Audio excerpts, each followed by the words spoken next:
Центробанк России приостановил публикацию данных о переводах мигрантов. Парк в Хароге, принадлежащий фонду Агахана, был конфискован в пользу государства. Посольство Республики Узбекистан в Российской Федерации предостерегает соотечественников от участия в боевых действиях на территории иностранных государств. Центробанк России приостановил публикацию данных о переводах, которые физлица, находящиеся в России, осуществляют за рубеж и получают из-за рубежа. Оповещение об этом размещено на сайте Банка России. Банк России временно приостанавливает публикацию информации по трансграничным переводам физических лиц, объявил регулятор. Закрытая статистика по трансграничным переводам физлиц, резидентов и нерезидентов, переводам через платежные системы и так далее. Причины такого решения не оглашены. Главный финансовый регулятор России ранее публиковал каждые 3 месяца информацию о переводах денежных средств за пределами страны. Последние данные, опубликованные во второй половине марта, основаны на статистике за 2021 год. Публикация данных Центробанка о денежных переводах, в том числе от таджикских мигрантов, была последней надеждой для местных СМИ, потому что официально Душанбе уже более 10 лет не разглашает статистику о денежных переводах мигрантов, хотя по законодательству страны такая информация не является конфиденциальной. На прошлой неделе агентство по статистике Таджикистана отказалось предоставить информацию о сумме переводов, отправленных мигрантами за первое полугодие. Гульнора Хасанзода, глава статагентства, выслушав этот вопрос на пресс-конференции, порекомендовала журналистам затребовать данную информацию у таджикских банков, в том числе у Национального банка. Впрочем, на пресс-конференции в главном регуляторе страны этот вопрос журналистов также остался без ответа.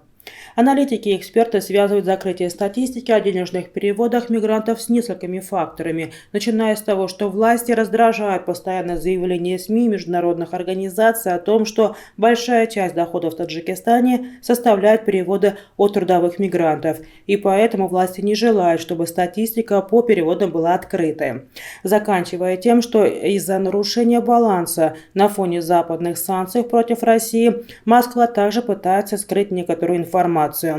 На данный момент засекречена не только информация о денежных переводах мигрантов, но и статистика об импорте товаров, попавшие под западные санкции, ввоз которых в Россию ограничен, но которые она ввозит из третьих стран. В то же время аналитики и эксперты считают такое решение властей противоречащим закону о доступе к информации. По данным международных организаций, денежные переводы таджикских мигрантов составляют треть валового внутреннего продукта Таджикистана.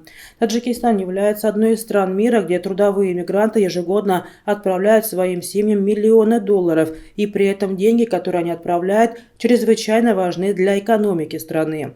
Уровень благосостояния каждой четвертой семьи в стране зависит от денежных переводов трудовых мигрантов. Памир Дели Ньюс, канал, освещающий события в Горно-Бадахшанском автономной области, со ссылкой на несколько осведомленных источников из администрации ГБАУ, сообщил о том, что городской парк Харога, принадлежащий фонду Агахана, был конфискован в пользу государства. Издание не приводит других подробностей. Власти Таджикистана и ГБАУ, так же как и структура Агахана, официально эту тему не комментируют. Правда, по происшествии 2 дней опровержения также не последовало. Но информация об отнятии Харовского парка у Фонда развития Агахана происходит в те дни, когда, согласно полученной информации, в Таджикистане структуры, принадлежащие духовному лидеру исмаилитов всего мира, после последних событий в ГБАУ подвергаются давлению, и многие опасаются, что многие из них тоже может ждать национализация. Зеленый уголок в центре города Харог был передан агентству развития Агахана еще в 2003 году, когда руководителем области был Али Мамад Ниязмамадов. В октябре 2009 года состоялась презентация обновленного парка. Фонд развития Агахана сообщил тогда, что на реконструкцию Харогского парка было потрачено более 4 миллионов долларов США. Как отмечал фонд Агахана, придав парку современный вид, они постарались сохранить особенности климата и ландшафта высокогорного региона.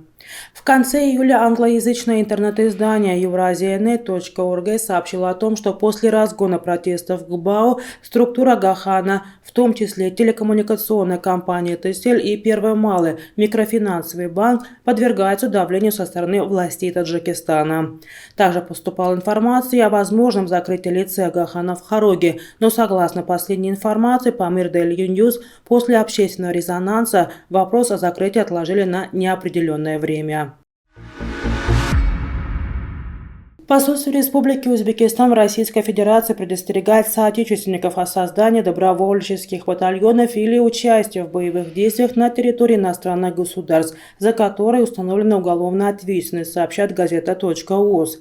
Дипмиссия информирует, что согласно статье 154 наемничества Уголовного кодекса Республики Узбекистан преступлением является неправомерное участие в вооруженных конфликтах или военных действиях на территории иностранного государства. За совершение данного деяния предусмотрена ответственность в виде лишения свободы сроком до 10 лет, говорится в сообщении посольства. В сообщении отмечается, что уголовной ответственности привлекут все без исключения лица, в отношении которых имеется объективная информация о совершенном противоправном деянии по вышеуказанной статье. Также посольство призвало узбекистанцев не поддаваться на провокации и проявлять предусмотрительность. Ранее сообщалось, что глава узбекской диаспоры в Перми призвал создать батальон для поддержки войск России.